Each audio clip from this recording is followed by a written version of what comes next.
사장님 벌써 다 끝나신 거예요? 예, 지금 다 끝났습니다. 오, 생각보다 너무 일찍 끝나신 거 아니에요? 네, 이 정도면 이제 일찍 끝나는 편이고요. 아, 이 정도면 일찍 끝나는 편이에요? 가끔씩 알겠습니다. 이제 대기가 좀 많을 때가 있어요. 아, 왜요? 차들이 이제 많이 몰려버리면은 네. 뭐 밖에서 줄을 서서 대기할 때도 있고요. 아, 그렇구나.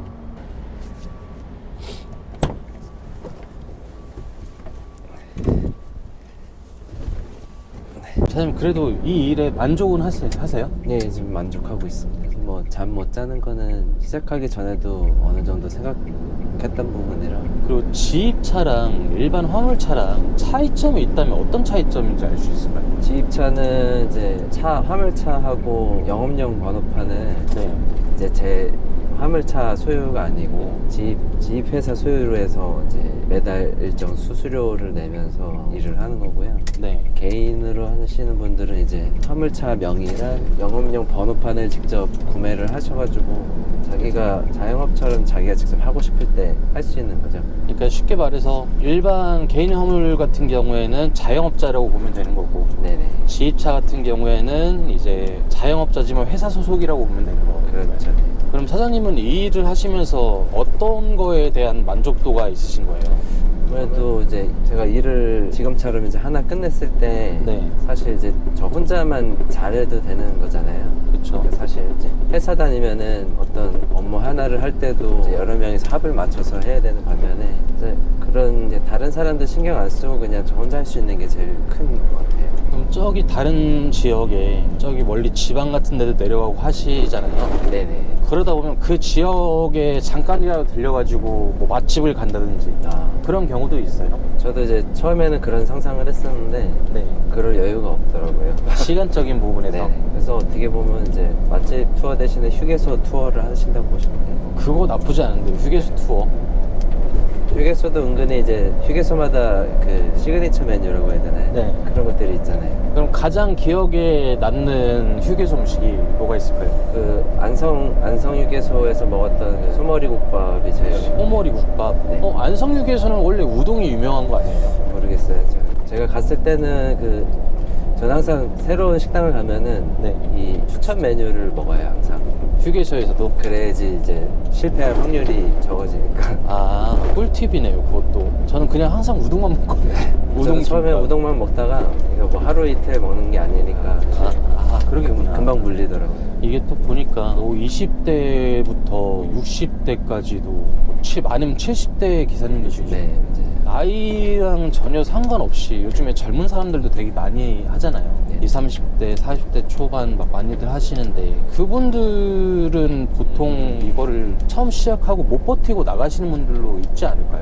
그렇죠. 처음에 사실 돈만 보고서 시작했다가 이제 현실에 부딪히고서 몇 달 안 해보시고 포기하시는 분들도 많거든요. 네, 그러다 보면은 사실 손해가 적진 않아요. 이게 손해가 그럼 어떤 손해를 말씀하시는 거죠? 아무래도 이제 차를 구매하고 팔고 하면서 벌어지는 그런 여러 가지들 있잖아요. 뭐 장사를 예를 들면은 초기 투자 비용을 이제 아직 회수하지도 못했는데 그만두다 보면 이제 네, 일을 벌려놓고 그쵸. 돈 날리는 상황이 생길 수 네. 있는 거구나. 아무래도 그거를 이용해서 중간에 이제 뭐 중고차 업자든지 뭐 네. 그런 사람들은 이제 그런 게 눈에 잘 들어오겠죠. 네. 그런 사람들이 눈에 잘 들어와서 사실 이 차를 빨리 처분을 해야지 이 매달 이제 할부금이 안 나가니까 사실 네. 일을 그만둔 상태에서는 빨리 차를 처분하는 게 아무래도 그러다 보니까 그거를 노리고서 막 헐값에 막 매입하고 하는 사람들이 있겠죠. 중고차 딜러, 사기 딜러 이런 뭐 허위 사기라기보다도 이제 그런 입장들을 알고 있으니까 아무래도 너 예를 들면 이런 거 아닐까요? 뭐 너 이거 계속 가지고 있어봤자 돈만 그쵸. 나가니까 나한테 네. 차라리 빨리빨리 이렇게 맞아요. 넘겨라. 이거 맞죠? 네, 맞아요. 사장님 그럼 앞으로 이 일을 언제까지 하실 계획이신가요? 지금은 한 10년 정도 바라보고 있는데요. 10년? 네. 그럼 10년 후에 목표가 있어요?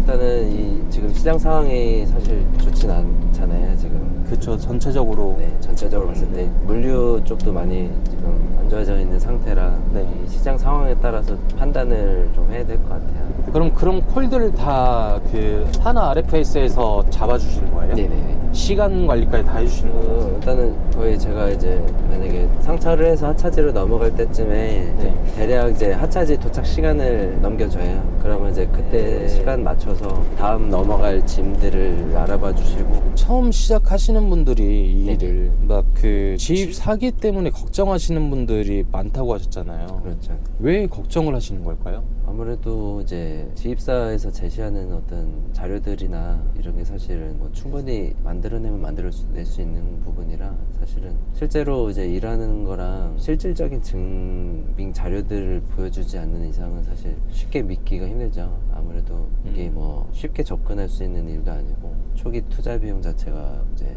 어느 정도 되다 보니까 사실은 그런 이제 신뢰가 갈 만한 그 자료들을 보여주는 게 되게 중요한 것 같아요. 사실 이제 RFS 같은 경우는 좀 제가 봤을 때도 상당히 믿음이 가는 회사예요. 왜 믿음이 갈까요? 아무래도 이제 대표님 마인드 자체가 기사님들을 되게 케어를 잘 해주시거든요. 네. 근데 사실 처음 시작하시는 분들은 사실 일만 제대로 받고 돈만 제때 나와도 사실 뭐 더 바랄 건 없겠죠. 그쵸. 근데 그런 부분은 이제 제가 실제로 해보면서 제가 직접 느낀 부분이라서 사실 돈이 제때 나오는 데가 많지는 않더라고요. 얘기 들어보면. 네. 근데 하나 RFS는 사실 그런 가장 기본적인 게 잘 갖춰져 있는 데라 걱정 안 하셔도 돼요. 그러면은 하나 RFS의 장점이 있을까요? 배차할 때 네. 다른 데 같은 경우는 일방적으로 그냥 밀어붙이는 데가 많거든요. 어떤 식으로요?